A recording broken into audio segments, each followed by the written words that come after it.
Hey NBA2K MyLeague fans, I am back with another NBA2K MyLeague video. And in this video, we're going to talk about the Summer League, how to use it, how it works, and some tips on how to get the most of it during the off season. And if you're new to the channel, I'm Coach 2K. If you want to learn how to play MyLeague, you're going to want to subscribe to my channel and click the bell to get notified whenever I upload anything new so you don't miss a single NBA 2K video I put out. While you're here, check out my NBA 2K MyLeague expansion series. I'll put a link in the corner to that video, and I also have tons of MyLeague videos on my channel for you to check out. All right, with that, let's get started and talk about the Summer League in your MyLeague. All right, so the purpose of the Summer League is to evaluate talent for the future. And so you're going to take a look at the guys that you drafted along with some other younger guys and guys that aren't on your team that you want to get a better look at to evaluate whether they might be a potential fit down the road. Your first step in Summer League is to put together your Summer League roster. And you got 13 spots you can use. Now you can choose to build your roster manually, which is what I recommend you do, or you can have the CPU fill it out for you. Now in the end, you're going to try and evaluate the talent in the whole Summer League to see who really stood out. The main advantage to building it manually is if you're going to be really into your MyLeague and you actually play the games, you're going to see how those players you chose actually perform on the floor and how well you can use them, if you like their shots and that kind of stuff. You'll get a better feel if they fit with your play style. All right, so here I am building my roster manually, and the first step in the process is to see who was assigned to your Summer League roster from the guys that you already have under contract, because certain guys are just going to be assigned to your Summer League roster, and then you'll have to fill in the rest. Now, how many is just going to depend on your actual roster. In my case here with the Pacers, there's 2, 3, 4, 5, 6 guys that are under contract that are assigned to my Summer League roster. Now, once they're assigned to the roster in the Summer League from your own team, you can't remove those guys. So if I didn't want Aaron Holiday to play in the Summer League, for example, you'll notice there's no way to take him off. So anybody that's assigned to your roster from guys you have under contract, they have to actually stay on the Summer League roster, and then you'll be looking to fill any open slots. That's the only option that you've got.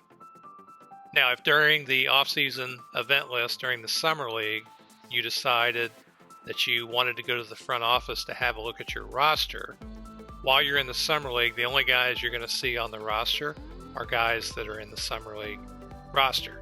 So like here, there's no Oladipo or Miles Turner. And so I remember the first time I did this, I'm like, where are all my guys at? So don't panic if you don't see them in here, because during the Summer League process, not all your entire roster is going to show. But once that process is completed, then everybody's going to appear back on your roster. Now, after you know who's assigned to your roster, the next step is to see what holes you need to fill in terms of what position players play. So here you can see I have 1 point guard, 1 shooting guard, 1 small forward, 2 power forwards, and a center. So the first thing I would do is even it out. So I had 2 players at each position, so then that's 10 players. And then that'll give me 3 guys that I can kind of decide based on who's out there, who else I might want to add.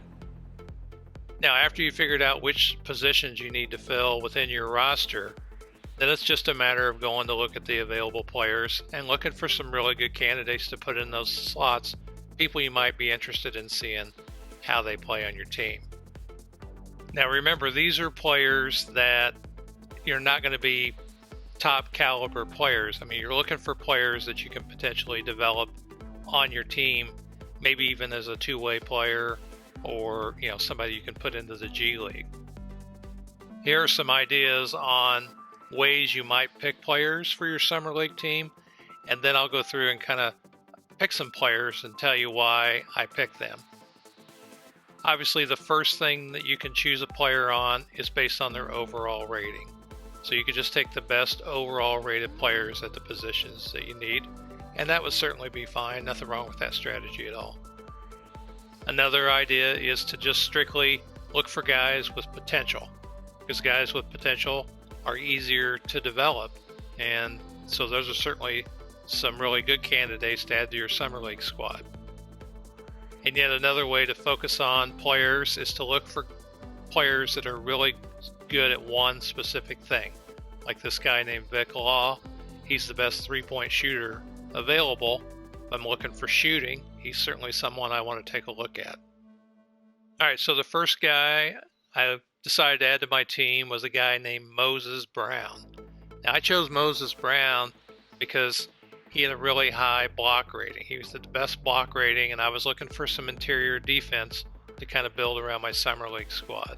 He's also a great offensive rebounder and a great defensive rebounder, and so that seemed like a really good candidate to add to the team. And so I'm going to add him to the roster.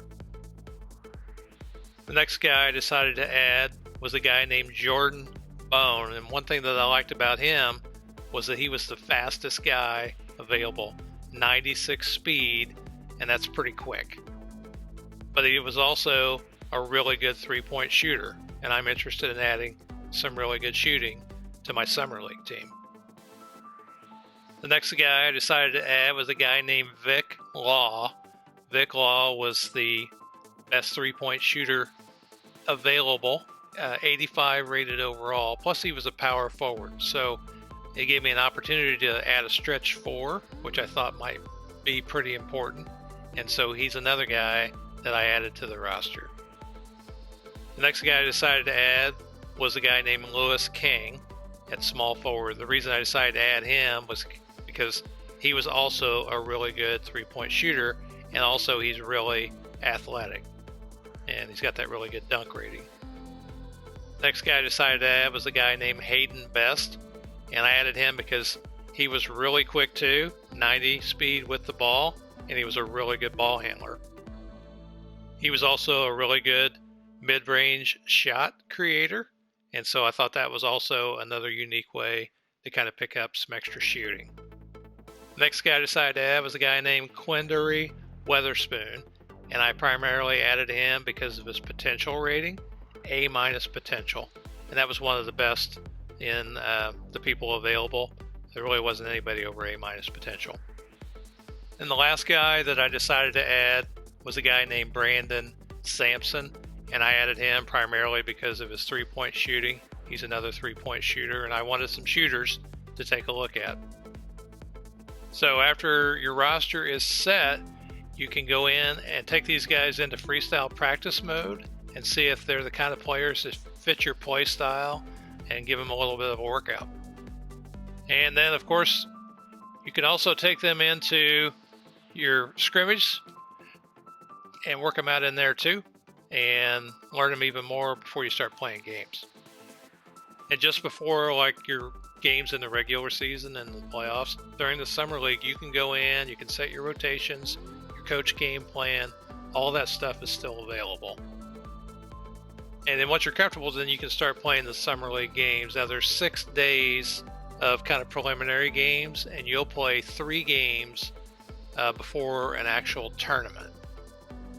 Now when you play these games, you want to kind of evaluate what these players were good at. Did they end up performing well? So like here's Moses Brown. He ended up having 14 rebounds, 6 offensive. So he kind of did what we expected him to do.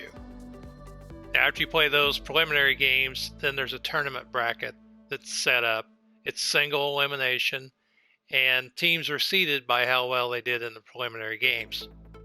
Now, if you're curious as to how those teams are seeded in the Summer League tournament bracket, you can look in the standings and you can see the Summer League points, and that's how the teams are seeded. So it's not based on win-loss record, it's based on Summer League points, which I didn't look to see exactly what that might be.